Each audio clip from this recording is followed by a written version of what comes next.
Hola, hola mis coctelitos cognitivos, ¿cómo se encuentran en este rico miércoles? Un poco cálido, un poco húmedo, con lluvia, todo hay probabilidad de todo el día de hoy.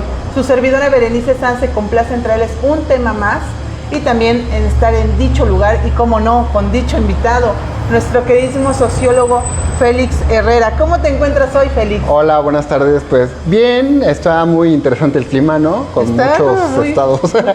Frío, caliente, ¿no? Mucho sudor, mucho frío y vaya, sí. Llueve, se inunda Puebla. Se inunda Puebla, todo es un caos, sí. Y luego se vuelve a regular. Exactamente. ¿Verdad? Está exquisito esto. También el día de hoy estamos en Terraza Quintal.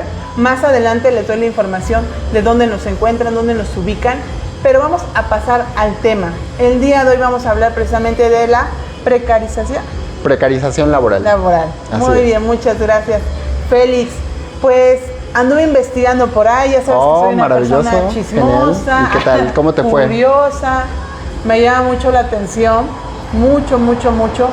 Llegué a posicionarme, fíjate, Félix, en pensar que era algo nuevo, pero me doy cuenta que no es nada nuevo. O sea, llegué a pensar que era un fenómeno actual, pero investigando, no es un fenómeno actual, lo cual preocupa, ¿no? Porque entonces, ¿hacia qué evolución vamos? Cuéntanos, Félix. Está bien.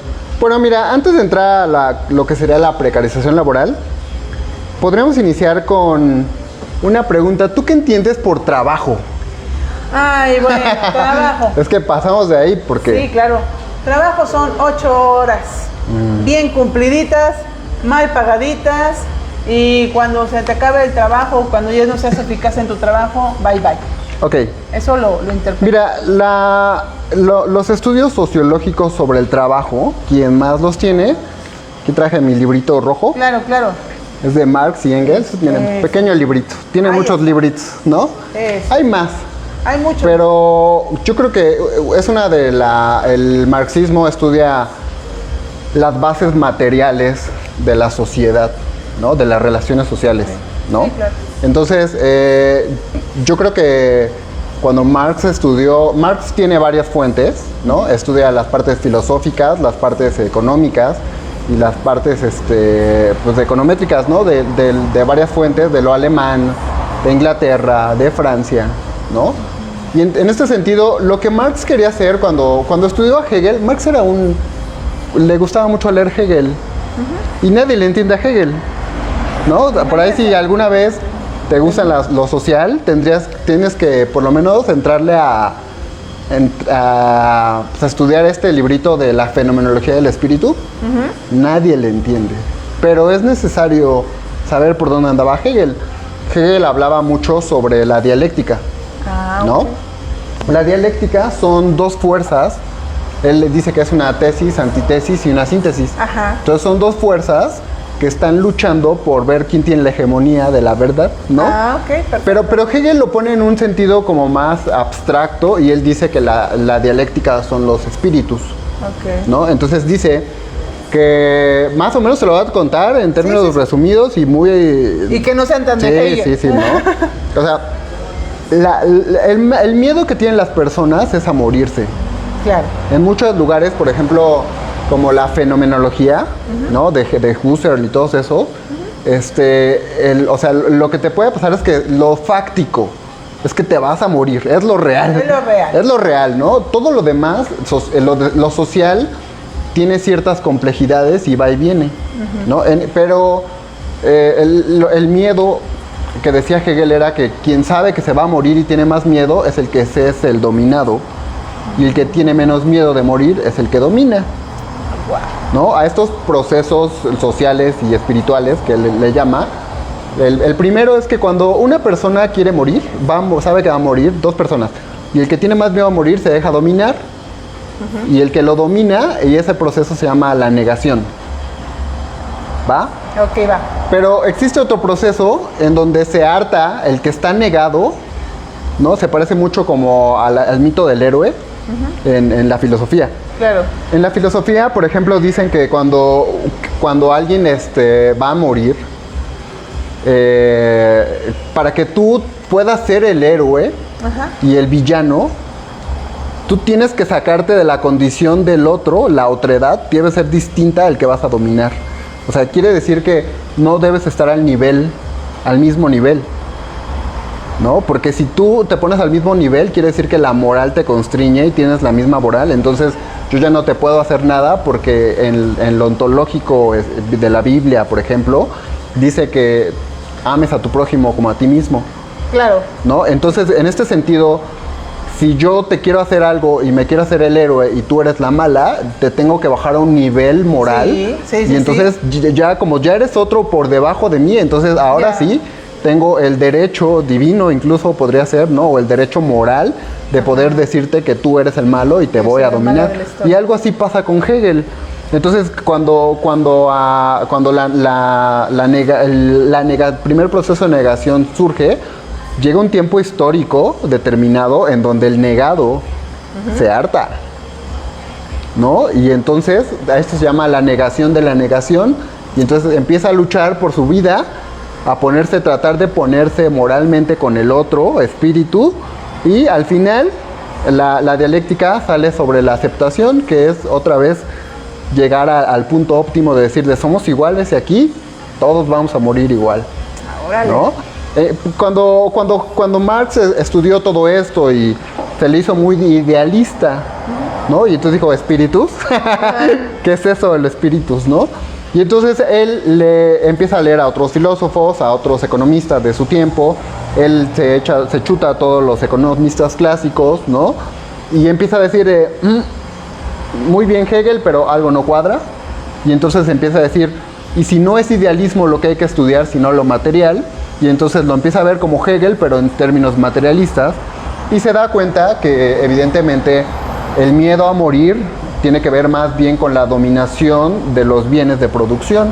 ¡Wow! No inventes, Félix. Me acabas de bajarnos a todos de la nube. Así es. Entonces, cuando Marx empieza a escribir sus primeros escritos, por ahí de 1850 y tantos, ¿no? El primer librito que hay que leer, así todos, así literalmente todos deberíamos leer ese libro, el Manifiesto del Partido Comunista. Lo escribió en 1857, si no mal recuerdo, ¿no? Entonces, cuando él escribe este libro, tiene una frase muy, muy común que dice, proletarios de todo el mundo, uníos, ¿no? Y eso ¿quién es el proletario? Abajo, el del recurso bajo. El del proletario es la persona trabajadora que vive en las zonas urbanas, como nosotros, como tú y yo, que tiene un salario y que lo único que posee es su fuerza de trabajo. No tenemos más. No podemos invertir dinero porque muchos no tienen capital para hacer inversiones y ponerlo en la bolsa de valores y todo ese tipo de cosas, ¿no? Entonces, cuando vienes y trabajas y dices, híjole, pides un trabajo, llegas y dices pues sales de la carrera si tuviste la oportunidad, si fuiste de los que tuvieron la oportunidad de tener carrera o maestrías o doctorados, ¿no? O con tu prepa trunca, o tu prepa, o tu secundaria, o tu primaria, o con lo que sea, tú vas y pides un trabajo. Y entonces, la pregunta es, entonces, ¿qué es el trabajo? ¿No?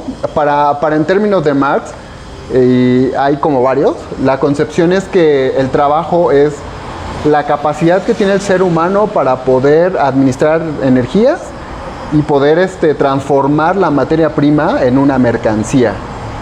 ¿Va? Así, sí. Es muy abstracto, sí, muy puede concreto. ser cualquier cosa. Por ejemplo, aquí el compañero que está haciendo cafés y sirviendo, pues, claro, ¿no? Tienes fuerza de trabajo. Ahora, lo importante de todo esto es saber que cuando tú te das cuenta que solo posees tu fuerza de trabajo, la fuerza de trabajo, es decir, tu trabajo vivo es una mercancía. Y la pregunta sería, ¿qué es una mercancía? ¿Tú nos podrías ayudar? ¿Yo soy la mercancía? No, tú eres un ser humano. Yo soy el ser humano. Ajá. Y la mercancía es aquello que proceso. Por ejemplo, da un ejemplo de mercancía. Podría ser aquí donde estamos, el café, ¿no? Uno más concreto. Uno más un celular. concreto. Un celular. ¿Va? Okay, va. Mira, nosotros tenemos un celular. Aquí tengo un celular Xiaomi, ¿no? Okay. Chino. Ajá. Tiene una cámara, tiene una RAM, tiene cosas en el interior que funcionan para que haga cosas digitales, ¿no? Ajá. Esto es una mercancía. Lo que Marx estudió con las mercancías decía, toda mercancía tiene en su teoría de valor, dice, toda mercancía tiene un valor de uso y un valor social. Claro. ¿Va? Bueno, fíjate que ahorita lo que dices me mueve un poco por lo que te comenté hace un momento. Sí, sé que soy un ser humano, pero ¿en qué momento también puedo convertir en una mercancía? No. No me puedo convertir Claro que nunca. no. Si tú te vuelves mercancía, tú eres psicóloga. ¿Qué pasa cuando te hacen mercancía? Pues cuando me hacen mercancía, pues no valoran precisamente, pasan por alto lo que es el ser humano, ¿no? No valoran sus derechos. En sociología le llaman no valoran. Fetichismo de la subjetividad. Ah, muy bien. Ajá. Primero te explico qué es una mercancía. Vale. Tú tienes un celular y ¿para qué lo ocupas? Bueno, cada quien, ¿no? Lo puede ocupar para redes sociales, para entretenimiento, ¿no? Para hacer chisme en el Facebook, en el Twitter. Claro. Para enterarme de lo que está haciendo la 4T y que hoy salió la reforma judicial, ¿no? También puedo jugar videojuegos y ver aplicaciones y sabe Dios qué se puede hacer cada quien, ¿no? Ese es el valor de uso. Ah, ok, perfecto. ¿Va? Y existe un valor de cambio. Casi siempre el valor de uso está referido a cuestiones más como propiedades físicas y químicas de los elementos que componen la mercancía. Okay. ¿Va? Por ejemplo, uno de las mercancías que dice Marx es que dice, ocupas el oro. El oro es como la mercancía de las más fetichizadas. Hay más, el litio, hay más, ¿no? Pero es como la que le gustaba más en este tiempo. Y decía, el oro vale mucho porque en su valor de uso, la industria metalúrgica la ocupa para la extracción de otros minerales. Sí, claro. Y también para la conducción, porque el oro es altamente conductivo. O sea, por ejemplo, ¿por qué vale más el oro que la plata? Por la conductividad. Y porque hay en menos cantidad, se supone. ¿No? Y eso lo hace más exquisito. Por supuesto. Dicho, o sea, si tú quieres sacar, por ejemplo, tú tenemos un celular y dices, bueno, el mío es Xiaomi, pero tiene un elemento de conductividad que no son buenos, por ejemplo, como los de Apple. Digamos, ¿no? Estamos suponiendo. Pero eso se puede comprobar con elementos, con física, ¿no? Con la física dura. Claro. ¿Va? Sin embargo, existe el valor de cambio y ahí es netamente social. Por ejemplo, tú has visto que las bolsas de valores suben, bajan, porque siempre todo el tiempo están las mercancías como el agua, o no, hoy ya está en la bolsa de valores el agua, antes, hace mucho tiempo no estaba, y hoy pueden predecir cuánto va a valer el agua en tal lugar, en tal situación, y entonces esas predicciones que le están apostando a algo que no es real, solamente están predeciendo, es muy subjetivo, ¿no? Y eso es el valor de cambio, oferta y demanda. Oferta y demanda. ¿Va?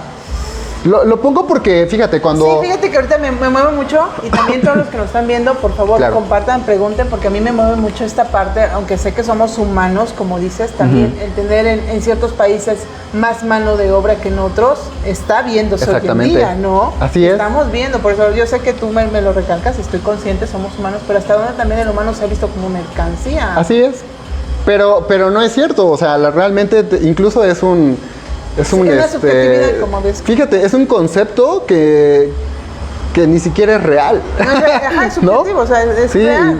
Mira, por ejemplo, porque cuando llegaron... no tienes nada seguro. Mira, por ejemplo, cuando llegaron los colonos, los españoles. Sí. Y llegaron y empezaron a ver las culturas que habían acá en los pueblos originarios. Sí. ¿No? Los mexicas, todos estos, ¿no? Y bueno, ya no había mayas y cosas así, pero había mexicas y había muchas. Pasaron, lo dominaron, hicieron todo su esquema teórico y nos quisieron decir ustedes son menos que nosotros. Y Shakespeare en una de sus obras mencionaba que allá en Inglaterra a nosotros nos veían como animales. ¿No? O sea, para que veas que es una cosa fuerte. Sí, claro. ¿No? Y entonces... Pues simplemente la esclavitud. Claro. Sí, claro. O sea, ni siquiera como mercancía, ¿sabes? Como animales, o sea, muy inferiores, así. Lo cual no quiere decir que los animales sean inferiores, pero para ellos en su contexto sí le daban un contexto negativo a los animales. No, y qué bueno que invitas a reflexión en esa parte. No hay nada inferior. Yo creo que todos estamos en un compartir, ¿no? Claro. Y en este sentido, más o menos por ahí van las relaciones laborales. O sea, de que nunca somos vistos como iguales, ¿no? ¿Por qué? Porque dentro de todos estos fenómenos complejos e históricos, ¿no? A los trabajadores, o sea, a los colonizados, siempre nos han visto como, pues tú, si, por ejemplo, diría Eric Fromm, si tú eres lo que tienes, ¿no? Tú eres lo que tienes, pero ¿qué eres cuando te lo quitan? Y la verdad es que nuestro sistema capitalista sí está muy fetichizado por las mercancías sobre que tú eres lo que tienes. Sí, le acabas de dar. ¿No? O sea, tú eres, si traes un iPhone, tienes mayor prestigio que un teléfono Android de 3,000, 4,000 pesos, porque el mío vale 30,000 pesos, ¿no? Y si yo tengo un Porsche acá parado, que salió versión 2020 GT, pues yo me siento así con un ego más grande, ¿no? Y tú vienes a pata en el transporte público, ¿no? No, en el mejor de los casos, transporte público, deficiente, por cierto, ¿no? Y entonces, sí, lamentablemente, este sistema está basado en acumular capital. Y lamentablemente, por ejemplo, fíjate, en el 2016 el economista Joseph Stiglitz decía, en el 2016 pasó un fenómeno impresionante que nunca había pasado en la historia del mundo. Cuéntanos. El 1% más rico del mundo tenía el mismo dinero que el resto del 99%. Para que veas que esto es una cuestión sistémica fuerte, sí, claro, ruda y dura. Claro, ¿no? Bueno, me voy más allá porque cuando estamos hablando con cuestiones de trabajo, en términos de Marx, o era de dos: eres dueño de los medios de producción y puedes tener los medios de producción y poner oferta y demanda a tu conveniencia. Sí, claro. O no lo eres y eres proletario. ¿No? Y este proletario, lo único que tenemos es nuestra fuerza de trabajo, nuestro trabajo vivo, las ganas de trabajar, por así decirlo, la disposición y eso lo tenemos que intercambiar por otras mercancías. A Marx, a esto, nuestra fuerza de trabajo, a él le llaman una mercancía. Él dice que nosotros tenemos que cambiar esas mercancías por otras mercancías para poder subsistir, ¿no? Es decir, yo tengo una vida y tengo que subsistir, ¿no? Y tengo que comer y tengo que tener estas necesidades fisiológicas básicas y otras más, ¿no? Hay otras, como lo diría Maslow, ¿no? Si te acuerdas. Sí, hay más necesidades, ¿no? Sí, sin embargo, por lo menos hay que satisfacer lo más necesario para empezar, ¿no? Tener comida, tener vestido, tener techo, ¿no? Y más adelante, pues tener estudios, tener familia, una familia, reconocimiento, decía reconocimiento, Marx, ¿no? Claro.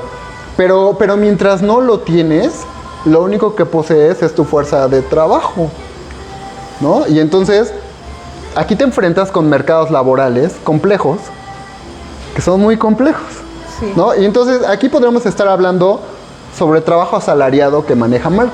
Ajá. ¿Qué es un trabajo asalariado? Esto, tú tienes que subsistir, y entonces vas a una empresa, vas con un patrón, con un burgués, en sus términos, y le dices, quiero trabajar, y él dice, sí, yo tengo los medios de producción, tengo la estructura para que puedas venir a trabajar, ¿no?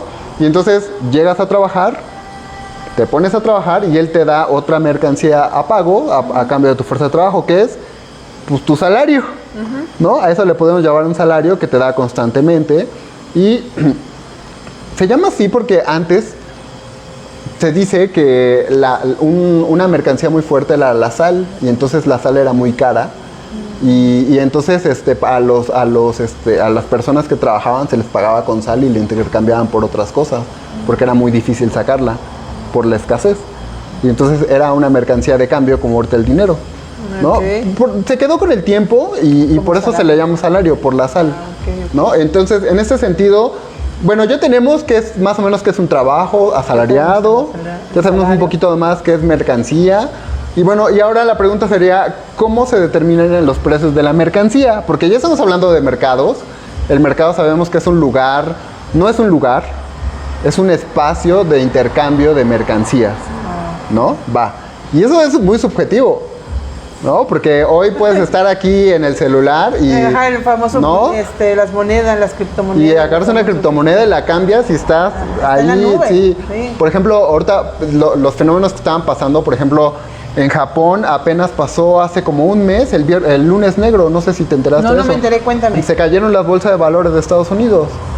Y Wall Street, todas estas, ¿no? Y entonces estuve investigando por qué. Dicen los expertos que era porque Japón tenía un mercado financiero muy bueno. Entonces que tú podías llegar y podías prestar, te podía prestar Japón y entonces podías invertir y lo que te cobraba no era muy alto. Y tu rendimiento pues depende de donde te movieras, ¿no? Y entonces se acabó la mina de oro de Japón y entonces todas estas industrias a nivel internacional y global empezaron a apostar en otros lugares, empezó a irse dinero a paraísos fiscales y se empezaron a derrumbar los precios de muchas industrias y de muchas mercancías, ¿no? Entonces es un fenómeno muy complicado, ¿no? Y a lo que voy es que estas mercancías tienen como 3 niveles para que puedan ver en dónde estamos peleando con lo material. Lo primero es que para que una mercancía se determine, para que el precio de una mercancía se determine, debe pasar por 3 procesos. El primero, la competencia entre los vendedores, ¿no? Eso tiene que ver con que siempre quién da el precio más accesible, abaratar los precios, los costos de producción y todo eso. Porque mientras más compres, menos pagas, porque sale más barato, ¿no? En proporciones así grandes, volúmenes grandes. La segunda es que existe una competencia entre compradores. Y bueno, ahí está la oferta, la demanda, ¿no? O sea, hay una mercancía y dices, pues nada más hay uno de estos y 10 lo quieren, yo lo quiero, y entonces van a empezar a decirme, no, yo le doy más precio, le doy más precio, le doy más precio. Sí, lo empiezan a ¿no? elevar. Y a la tercera sería la competencia entre compradores y vendedores, y entonces ahí ya entra como la complejidad de la oferta y la demanda en esos 3 procesos. Sí. ¿Va? Bueno, una vez que sabemos que tenemos un trabajo asalariado, hay muchos tipos de trabajo. O sea, no quiero decir que es el único. Por el contrario, creo que cada autor, cada sociólogo, cada economista, todo es un debate sobre cuál es sus propios conceptos de trabajo. Yo doy alusión al de Marx porque creo que es uno muy sólido, ¿no? Y cuando él hizo la crítica a la economía política, él sabía con números, o sea, Marx decían que tal vez fue la persona que habló más de dinero sin tenerlo.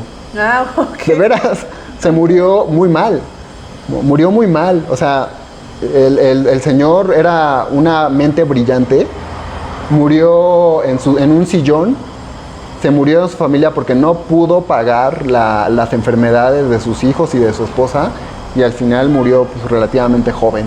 No tuvo una buena calidad de vida.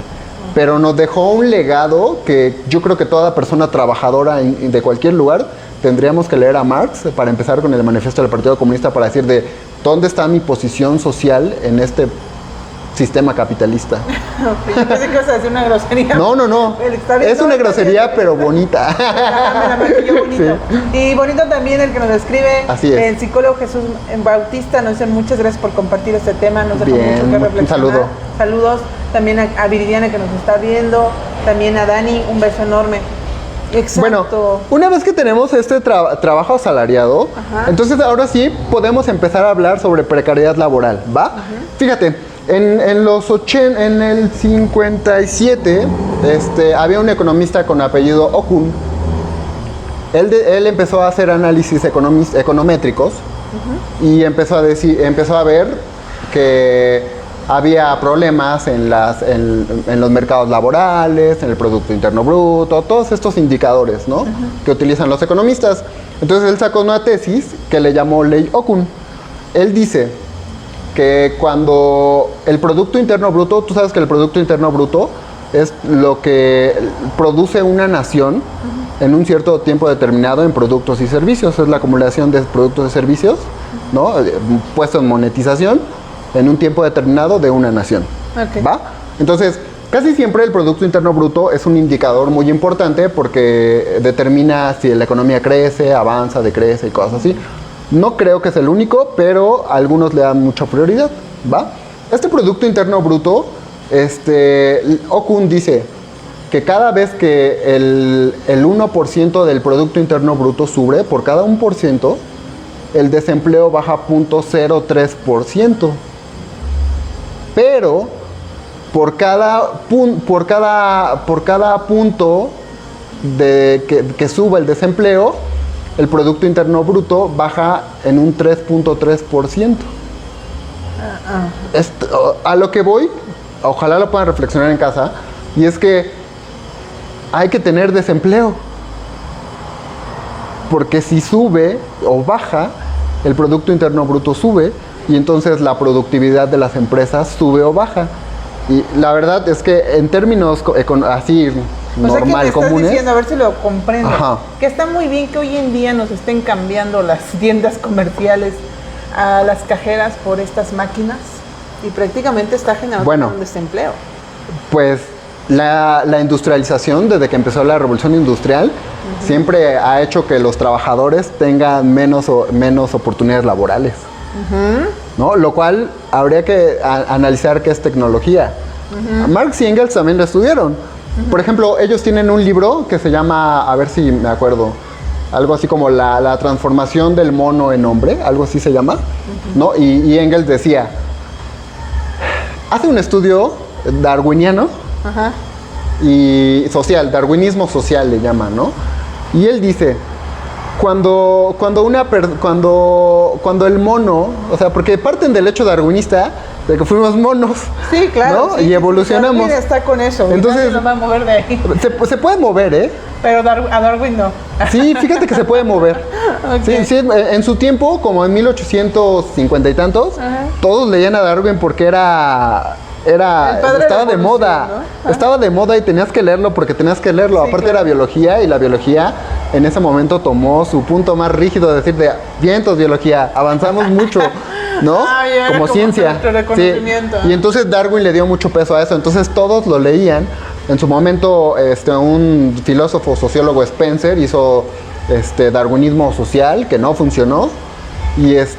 Pero lo que sí decían es que cuando se supone que el hombre evolucionó, el mono evolucionó en hombre, al momento de utilizar la tecnología, ellos le llaman a la tecnología como las herramientas que utilizas para poder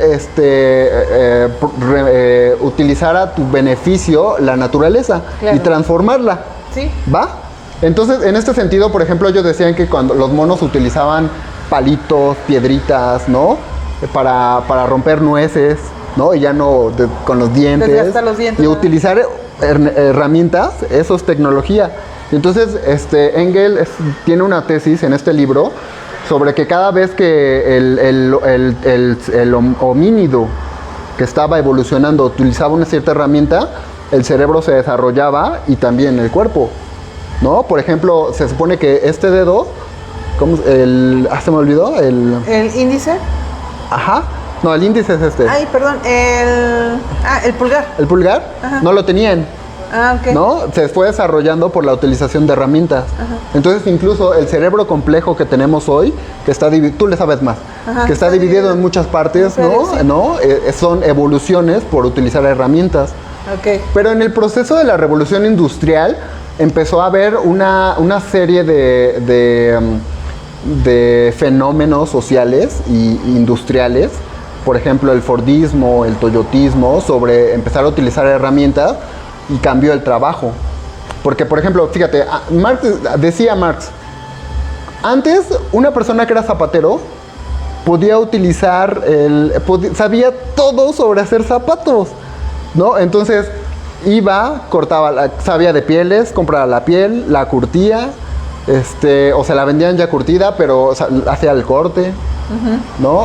Hacía las agujetas, le ponía las suelas, agarraba y con un martillo ponía la suela, y tardaba mucho tiempo en hacer su zapato, ¿no? Claro. Tal vez, digamos, 1 o 2 zapatos al día, pero él hacía todo.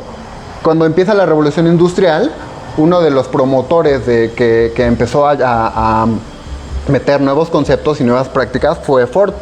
Henry Ford, el creador de los Ford, ¿no? Ajá, lo que él hizo es que se dio cuenta que cuando empezó a él ya empezó a trabajar en la industria automotriz, llegó grande, era un genio, y entonces empezó a darse cuenta que para hacer coches más veloces habría que dividir el trabajo, y le llamó división social del trabajo, ¿no? ¿Qué es lo que hizo?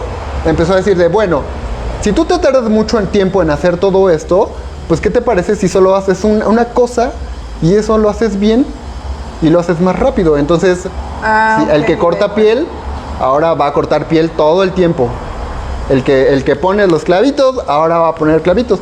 Chaplin tiene una película viejita como del 1930 y tantos, se llama La Edad Moderna, algo así, está en blanco y negro. Sí, sí. Y lo asimila muy bien, sí, claro. ¿no? De cómo está la gente y se harta, pero la verdad es que ahí es tu ramo. Psicológicamente la gente se quema haciendo el mismo trabajo todo el tiempo, sí.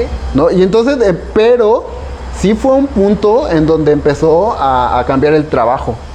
Y entonces, ahora cuando tú llegas a una fábrica, claro, y todo, ¿no? Ahora cuando tú llegas a una fábrica y podrías decir, ¿qué sabes hacer? Zapatos. ¿Y tú, qué sabes hacer?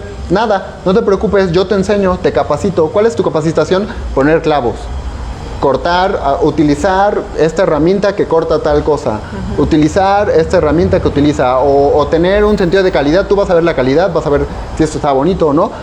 Y empezó a cambiar el trabajo. Wow. Bueno, ahora sí. Vamos a entrar como a la precariedad laboral, ¿no? Okay. ¿Qué es la precariedad laboral? Bueno, como te estaba explicando, la ley Okun decía esto, entonces prácticamente el desempleo empezó a tener vale más la pena tener desempleados para poder tener un Producto Interno Bruto, y las empresas eso lo traducen, muchas empresas, no todas, lo traducen en productividad. El burgués o el dueño de la empresa quiere dinero. No le interesa cómo. Él quiere dinero. Quiere riqueza. ¿No? Y entonces, pero aquí nos estamos metiendo, como eran los 60s, tú sabes que estaba la Guerra Fría. Y en la Guerra Fría estaba el bloque del capitalismo contra el bloque comunista. En Rusia, en la Unión Soviética, ¿no? Sí. Bueno, cuando se estaban peleando por bien quién se iba a quedar con el orden mundial, empezó toda la lucha por bien quién llegaba a la luna y quién podía llegar al océano. Sí, sí, sí. Y claro, empezaron, total que ganó pues, Estados Unidos, ¿no? Sí. Pero en ese proceso, cuando cayó el bloque comunista y estaban en lucha, Okun empezó en el bloque capitalista a ver que era más fácil tener desempleados porque se podía subir el Producto Interno Bruto y los empresarios ganaban más, y así las empresas no quebraban y seguían produciendo y eran más productivos. Empezaron a darle más auge a la productividad, y para ellos más productividad es que trabajes lo más posible en menos tiempo posible y no importa que te exploten. Y entonces empezó la lucha por ver qué países eran más producción. No, qué países eran los que guardaban más la productividad, la vida de sus trabajadores, y quién no. Ah, ok. ¿Va? Entonces, existe un debate.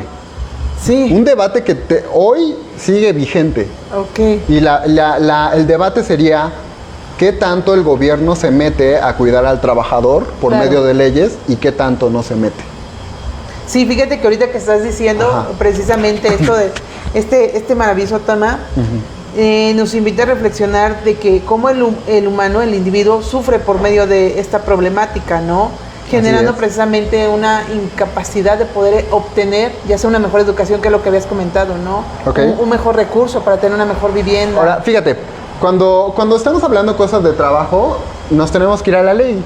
No, hay varias leyes, pero sobre todo el artículo 127 de la Constitución mexicana dice que somos libres de tener un trabajo digno, ¿no? Y la verdad es que... ¿Pero qué es digno, dirían? Ah, claro. Entonces, ¿por qué? Porque el trabajo ennoblece. El trabajo, como lo hemos visto, genera tu evolución de tu cerebro. Sí. El trabajo es importante porque te da la capacidad de poder ver cuáles son tus capacidades y desenvolverte, ¿no? En el mundo, que te sientas útil. Claro. Por ejemplo, no es lo mismo tener trabajo que tener empleo. Ay, caray. A ver, ahora cuéntanos del empleo. A veces tu trabajo no te puede gustar, pero tu empleo sí. Por ejemplo, en Estados Unidos existían una fábrica que era textilera y había muchas mujeres trabajando. Entonces hubo unos sociólogas mujeres que empezaron a estudiar el fenómeno de las mujeres en el trabajo de estas textiladoras y maquiladoras. Se dieron cuenta que en unas empresas no les pagaban lo justo, y que en las maquiladoras y textileras no les gustaba a las personas, mujeres, no les gustaba su trabajo. Ok. ¿Por qué? Porque era muy desgastante, porque era muy monótono y porque no les gustaban las condiciones que estaban organizacionales, ¿no? Pero los que sí les gustaba era el empleo. ¿Por qué? Porque si tienes un empleo, tienes la libertad de comprarte y de poder ser interdependiente y que nadie te domine, una pareja, tus papás o alguien que te dé dinero y te diga, pero haces esto, porque al momento en que tú pagas tus gastos, eres libre de hacer lo que tú quieres y pagar tu dinero en donde quieras y hacer lo que quieras con tu dinero. Entonces, en estos estudios se dieron cuenta que no es lo mismo tener un trabajo y tener un empleo, porque puedes odiar tu trabajo, pero amar tu empleo, y tiene que ver con el estatus social que estamos manejando, ¿no? Para hacerlo más complejo esto de la precariedad laboral. Bueno, ahora sí, ¿qué es un trabajo precario? Un trabajo precario es lo contrario a un trabajo decente. Ok. Existen indicadores, vamos a poner dos grandes, los básicos y los complementarios, ¿va? Cuando tienes un trabajo, lo básico está por niveles, 1, 2, 3, 4, 5, siendo el ideal tener el nivel 1 sobre trabajo decente, ¿va?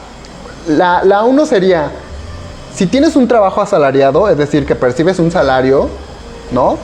Y tienes que tener un tipo de contrato, ya sea indefinido, de recibo por honorarios, o vaya, depende cómo esté la ley fiscal del SAT, ¿no? Pero tienes que tener un contrato. Claro. Pregunta, ¿tienes contrato? Últimamente ya no hay contrato. No. Entonces, tache. Ya tenemos un tache, discúlpanos. Segunda, bueno, sobre la misma, si por el contrario, eres una persona que no eres asalariada, ¿tu negocio está registrado ante el SAT? Tampoco, hay que poner un tache. ¿No? Si tu negocio no está registrado ante el SAT, tache. Otro tache. ¿No? Y eso es el primer punto básico, solo hay 2 puntos básicos. Okay. Segundo punto básico, si el nivel de ingresos, ¿no? Actualmente la 4T y todo el gobierno de Andrés Manuel López Obrador dice que el salario mínimo vigente debería ser 248.93 pesos al día, lo cual nos da al mes un ingreso de 7.468, casi 7.500 pesos al mes. ¿Lo ganas? Posiblemente sí, posiblemente no. Si no lo ganas, tache. Pero realmente, si no lo ganas, y si no te alcanza, y si lo ganas y no te alcanza. No. Eso ahorita estamos hablando de trabajo precario. Es que eso es lo que a mí me mueve. Sí. Otra cosa es la canasta básica y todo lo demás, ¿va? Y sobre las necesidades. Vale. Pero para empezar, si eres asalariado y tienes contrato, pues bien. Pero si no tienes contrato, tache. Por el contrario, si no eres asalariado y en este sentido tu empresa no está ante el SAT, tache. Okay. ¿No? Segundo punto, si tu ingreso es menor a los 7.500 más o menos de lo que dice el gobierno, tache. Y ahí, pues ya estás mal, en el nivel 5 de precariedad laboral, que es lo pésimo. Tienes trabajo precario. Ahora sí ya podemos hablar de canasta básica. ¿No? Eso sin contar, eso estamos hablando sin contar que el mundo globalista en el que estamos viviendo está sufriendo cambios. Sí. ¿No? Y que parte de los cambios que están sufriendo es que estamos en un proceso de desdolarización. Estamos en un proceso donde hoy actualmente dicen algunos geopolíticos que hay por lo menos unos 7 u 8 fenómenos complicados que interfieren en la economía mundial, ¿no? Y varios. Pero por lo menos ahorita aquí está las guerras que están en estos lugares de los países, ¿no? Exactamente. Bueno, esto lo vamos a poner. Vamos a seguir con lo de precariedad laboral. Okay. Los complementarios. Esa es la segunda parte. Si tú trabajas 48 horas semanales. Sí. Bien. Si no, tache. Ok. Y entonces, la segunda, ¿tienes seguridad social, ya sea IMSS, ISSSTE o IMSS Bienestar? No. Tache. Tache. Y por último, ¿tienes una cuenta de ahorro en un sistema de pensiones, como en una Afore? No. Tache. Precarización laboral segura. No. Nivel 5, ¿no? Estoy en nivel 5. Lo ideal es te ver en el nivel 1 y es que tener como estos 5 requerimientos. ¿sí? 5 requerimientos. Que tenga estos 5 requerimientos, se puede decir que ya Sí. está en un nivel. Entonces, ¿qué es lo que, contrario a la ley Okun, dice que cuando un país tiene un sindicato, o sea, tiene leyes que avalen los sindicatos, Claro. un sindicato que sirva, que hoy en México, perdón, no existe, ¿no? Los grandes sindicatos fueron vendidos, los sindicatos charros perecieron y ahora tenemos una crisis sindical porque los que están tienen un problemón, ¿no? Muchos no están dados de alta ante las instancias como la Secretaría de Economía y cosas así. No están dados de alta. Entonces, si quieres pertenecer a un sindicato, que tienes que pertenecer a un sindicato, la ley del trabajo dice que tú puedes pertenecer a un sindicato si quieres y si no, pero tienes la libertad de elegir. Pero si no tienes libertad de elegir a alguien que te ayude para proteger tus derechos laborales sobre la ley laboral, estás solo y estás solo contra el sistema, ¿no? La ley Okun decía que mucho en términos de precariedad laboral, los gobiernos les va mejor cuando existe flexibilidad en todas estas cosas y que no apoyan a los trabajadores, pero a partir de que Ronald Reagan y Margaret Thatcher en los 80s empezaron a implementar estas políticas de Estados Unidos y entró el neoliberalismo, la precarización laboral se fue hasta el cielo. Y entonces es lo que te comentaba con respecto a lo que decía Stiglitz. ¿Qué hizo?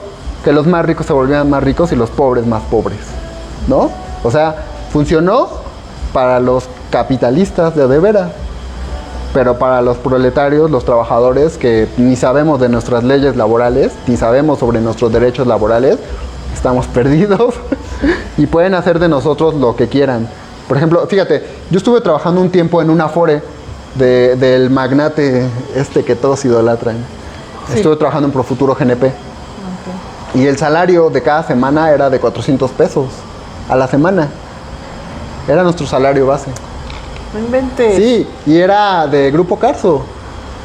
No, de Slim. Sí, lo pensé, pero dije, no le vamos a dar más dinero. Y nos pagaba así, 400 pesos a la semana. Y tu ganancia estaba en valor en que tenías que pasar, llegabas, hacías citas y tenías todos los instrumentos, ¿no? De la CONSAR.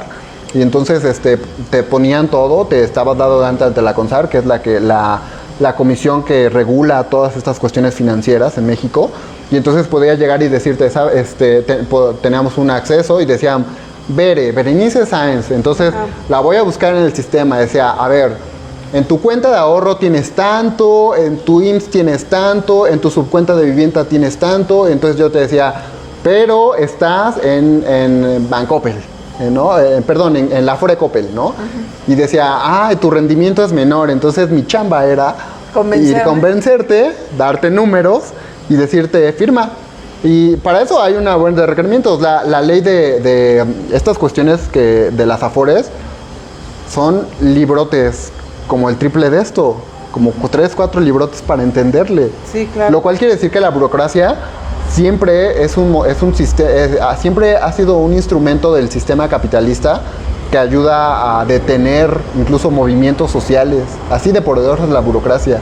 Ha detenido movimientos sociales campesinos en México por cuestiones burocráticas, ¿no? Para que veas en qué sistema estamos parados, muy desigual. Sí. ¿No? Y entonces,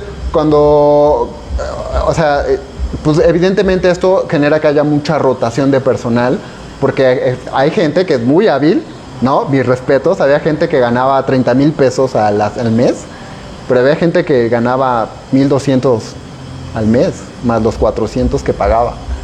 ¿Y cómo sobrevives con eso? Tenías que pagar comidas, pasajes, todo. Y entonces, por eso dedico a esto de la sociología. Por eso,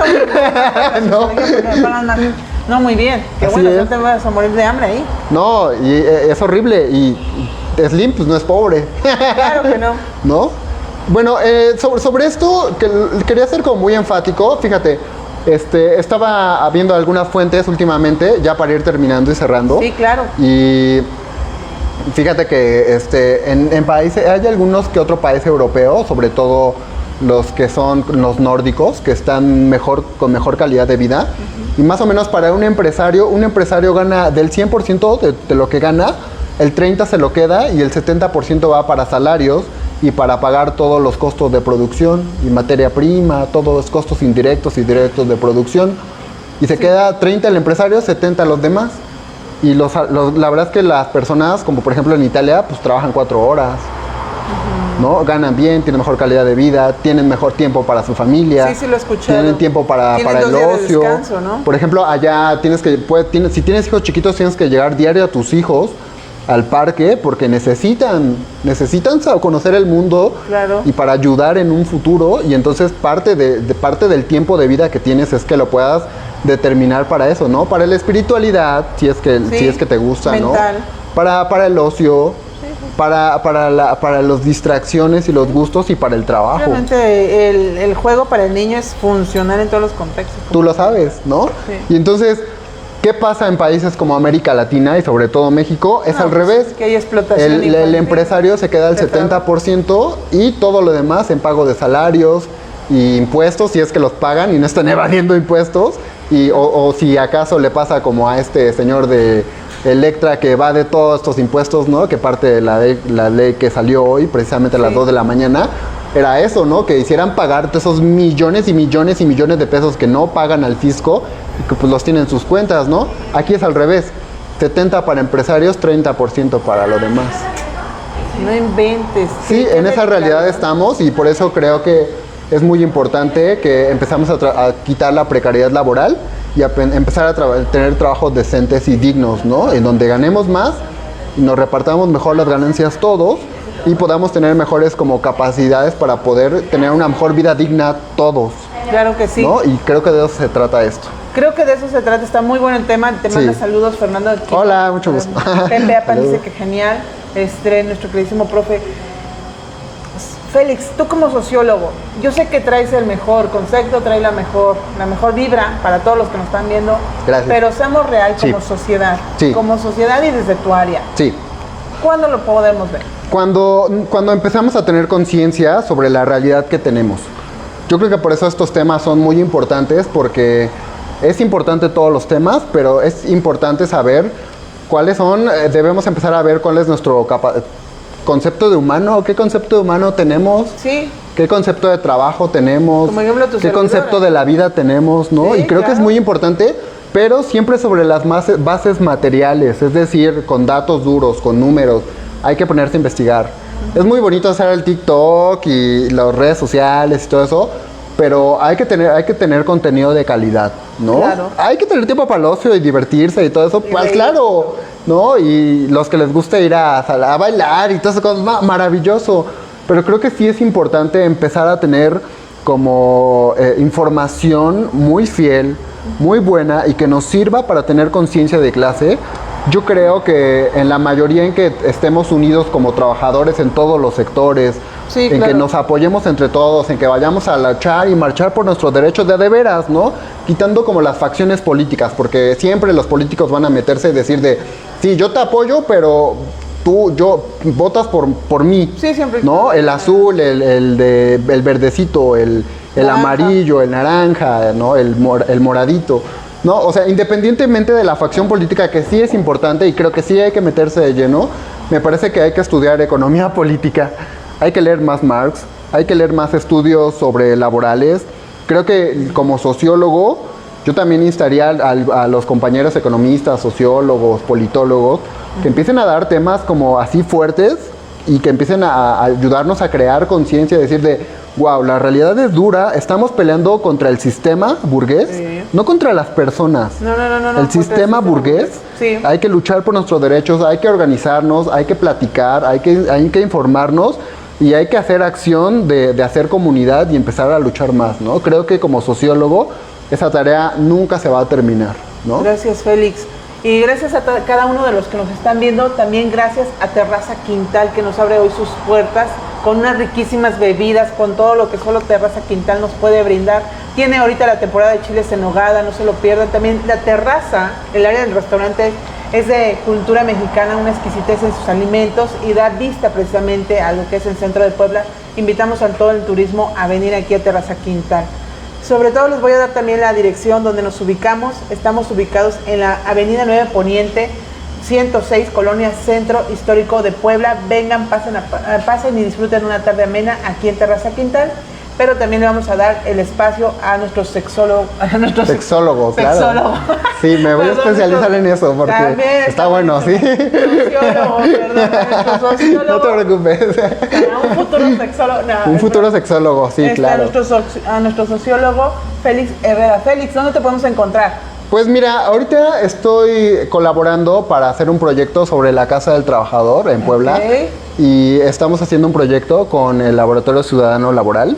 Okay. ¿No? Y la verdad ando metido en eso, es muy bonito. Sí. ¿No? Y la verdad es que la intención es esa, ¿no? Ayudar a los trabajadores y que sepamos más sobre nuestros derechos. Y perdón, o sea, yo estoy utilizando todo esto porque estoy aprendiendo, soy muy ignorante y necesito seguir aprendiendo más para tener mejores herramientas y vivir mejor. Y gracias a ustedes por escucharnos y escucharme y pues ahí ando y en redes sociales y es un placer estar contigo, Bere. Muchas gracias. No, al contrario. Félix, ¿qué quieres que nos demos cuenta? Apórtanos desde tu gran conocimiento que sí tienes. Claro, también reconozco que todos los que estamos aquí en algún momento de nuestra vida pues somos ignorantes, estamos siempre conociendo, pero claro, sé que tienes conocimiento. Un poquito. Mucho conocimiento. ¿Con qué nos cierras? ¿Qué quieres que nos demos cuenta? Híjole, pues yo creo que, fíjate que es bien difícil, pero me quedaría con la parte de empezarnos a quitar prejuicios. Yo creo que los prejuicios son la moneda de cambio más fea que tenemos para interactuar con otro ser humano. Todos sufrimos, la verdad es que todos pasamos hambre. El capitalismo es muy duro, ¿no? Hay otros modelos duros, por ejemplo, hoy yo sé que, por ejemplo, unos dirían, pues vete a Venezuela, algo así, pero es que todos esos países también son capitalistas. Ya no hay países comunistas, ya no hay países socialistas. Lo más socialista que hay es China y es un modelo híbrido, tiene políticas públicas por dentro que son socialistas, pero todo afuera es capitalista, ¿no? Entonces ya no hay socialismo, ya no hay comunismo. Quítense de la idea de que vete a Cuba, vete a esos lugares que evidentemente sí viven muy mal, ¿no? Pero viven mal porque Estados Unidos los bloquea. Tenemos un país poderoso que es Estados Unidos y no nos deja libres. Si no, pónganse a leer el Tratado de Libre Comercio y verán que entre todos sus capítulos, solo el capítulo 5 donde habla sobre el petróleo es donde nos dan un chance de tener ciertas libertades. Todo lo demás en cuestiones de recursos naturales, litio, la plata, todos los minerales que hay, ¿quién sabe a dónde van? No se van a México. Por ejemplo, hoy somos el productor más grande del mundo en plátano y el doctor Jalife decía, ¿y dónde está el dinero? No está aquí. No tenemos derechos sobre nuestros recursos, sobre nuestra nación y creo que hay que ser conscientes sobre nuestra realidad fuerte social, ¿no? Y yo los invitaría, junto con su servidora, a ponernos a leer, a estudiar y, como habías dicho, ¿no? Empaparnos de aquello que sí es importante, de aquello que necesitamos conocer, sobre todo nuestros derechos. Exactamente. Muchas gracias, Félix. Un gusto. Excelente tarde. Un beso enorme. Félix, este es tu espacio. Muchas gracias, un placer. Nos vemos para la próxima. Bye, bye.